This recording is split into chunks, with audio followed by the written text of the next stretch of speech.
Hi ஃப்ரெண்ட்ஸ்க்கெலாம் காலை வணக்கங்க.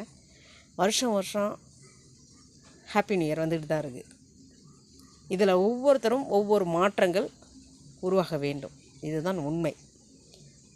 அப்போ இதுக்கு நாம் என்ன செய்ய வேண்டும் என்றால், நம் மனதில் விதைக்கும் விதைகள் நல்ல விதைகளாகவும் நல்ல எண்ணங்களாகவும் இருந்தால் மட்டுமே நாம் இந்த செயல்பாடுகளிலிருந்து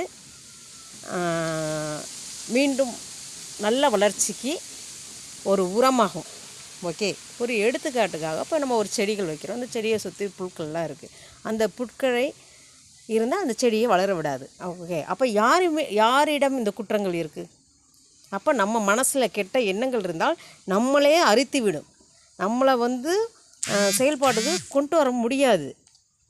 ஓகே, அதனால் அடுத்தவர்களை குறை கூறுவதை விட நம்மளில் என்ன குறை இருக்குது என்பதை தூக்கி போட்டுட்டு நம்ம